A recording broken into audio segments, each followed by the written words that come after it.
అందరికీ నమస్కారం. తెలంగాణ రాష్ట్రంలో ఆసరా చేయూత పథకం కొత్తగా రాష్ట్ర ప్రభుత్వం ఈ స్కీమ్ని ప్రవేశపెట్టబోతుంది. ఈ స్కీమ్ ద్వారా 2016 రూపాయలు అందుకునే వాళ్ళు 4016 రూపాయలు అందుకోబోతున్నారు. 4016 రూపాయల వికలాంగుల పెన్షన్ అందుకునే వాళ్ళు 6016 రూపాయల పెన్షన్ అందుకోబోతున్నారు. అయితే ఈ పెన్షన్లు లబ్ధిదారులకు ఎప్పుడు అందబోతున్నాయి, అలాగే జూలైకి సంబంధించిన ఆసరా పెన్షన్ ఆగస్టు నెలలో ఎప్పుడు ఇవ్వబోతున్నారు అనే పూర్తిస్థాయి సమాచారంతో పాటు ప్రజాపాలనలో కొత్తగా దరఖాస్తు చేసుకున్న దరఖాస్తులకి మోక్షం ఎప్పుడు కలగనుంది, అంటే ఈ కొత్తగా దరఖాస్తు చేసుకున్న వాళ్ళ జాబితా ఎప్పుడు రాబోతుంది, వాళ్ళకి ఈ ఆసరా పెన్షన్ ఎప్పుడు ఇంప్లిమెంట్ కాబోతుంది, చేతికి అందబోతుంది అనే సమాచారాన్ని ఈ వీడియోలో మనం తెలుసుకుందాం. అందరూ కూడా వీడియోని చివరి వరకు చూడండి, పూర్తిస్థాయి సమాచారాన్ని స్పష్టంగా తెలుసుకోండి.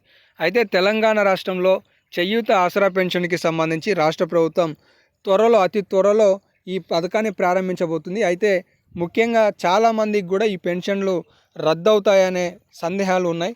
అయితే ఎవరు సందేహాలు వ్యక్తం చేయాల్సిన అవసరం లేదు. మీకు కనుక ఖచ్చితంగా క్వాలిఫికేషన్కి సంబంధించి 58 సంవత్సరాలు దాటి ఉంటే రాష్ట్ర ప్రభుత్వం మీకు ఖచ్చితంగా 4016 రూపాయల కొత్త పెన్షన్ అందిస్తుంది. వికలాంగులైనా సరే, వృద్ధులైనా సరే, దానికి సంబంధించిన ఖచ్చితంగా వికలాంగులకైతే 40% వైకల్యం కలిగి ఉంటే రాష్ట్ర ప్రభుత్వం 6016 రూపాయలను అందించబోతుంది. కాబట్టి వీటికి సంబంధించి చాలామందిలో రేషన్ కార్డు మాకు రాకపోతే ఆసరా పెన్షన్ రాదు అంట అయోమయాలు ఉన్నాయి. కాబట్టి ఈ ఆందోళన అవసరం లేదు. రాష్ట్ర ప్రభుత్వం ఖచ్చితంగా సెప్టెంబర్ నెలలో 4016 రూపాయల ఆసరా పెన్షన్ అందించబోతుంది. అలాగే జూలైకి సంబంధించిన ఆసరా పెన్షన్ ఆగస్టు నెలలో రావాల్సి ఉన్నది. ఈ ఆగస్టు నెలకి సంబంధించిన పెన్షన్ కూడా ఈ నెల 20వ తారీఖు నుండి 30వ తారీఖు మధ్యలో రాష్ట్ర ప్రభుత్వం లబ్ధిదారులకు అందించాలని ఒక కార్యాచరణ రూపొందిస్తున్నట్లుగా తెలుస్తుంది. ఇప్పటికే పక్కనే ఉన్న ఆంధ్రప్రదేశ్లో మొదటి రోజే ప్రతి నెల మొదటి వారంలో మొదటి రోజే 95% పూర్తిస్థాయి ఆసరా పెన్షన్లు లబ్ధిదారులకి ఇంటి వద్ద ఇవ్వాలి అనే శ్రీకారం చుట్టింది. ఇదే విధానాన్ని తెలంగాణ రాష్ట్రంలో కూడా ప్రారంభించాలని రేవంత్ సర్కార్ స్టడీ చేస్తున్నది. దీనికి సంబంధించిన నిధుల సమకూరణకి సంబంధించి కూడా పెట్టుబడులతో పాటు ప్రపంచ బ్యాంక్ అధ్యక్షులతో మాట్లాడి తక్కువ వడ్డీలకే రుణాలు తీసుకొచ్చి పథకాలని ప్రారంభించాలన్న ఆలోచనలో రాష్ట్ర ప్రభుత్వం ఉన్నట్లుగా తెలుస్తుంది.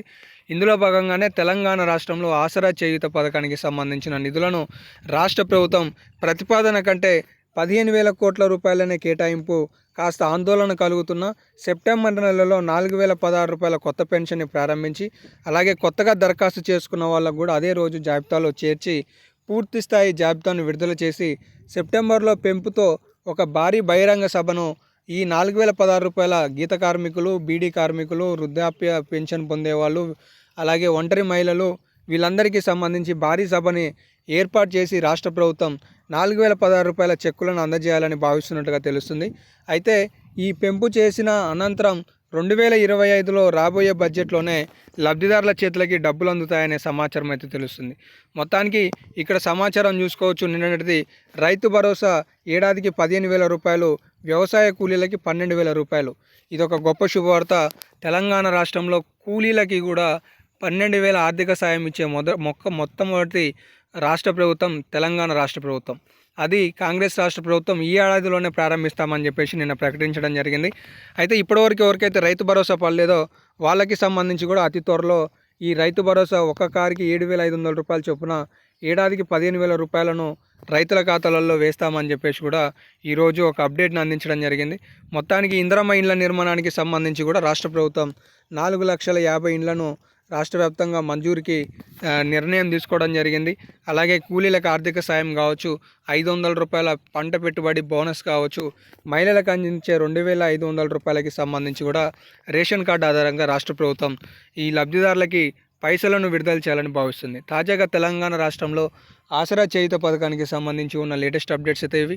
మరే లేటెస్ట్ అప్డేట్ వచ్చినా మీకు తదుపరి వీడియోలలో తెలియజేస్తుంటాను. కాబట్టి మిస్ కావద్దనుకుంటే మన ఛానల్ని సబ్స్క్రైబ్ చేసుకొని ఫాలో అవుతుండండి. ధన్యవాదాలు.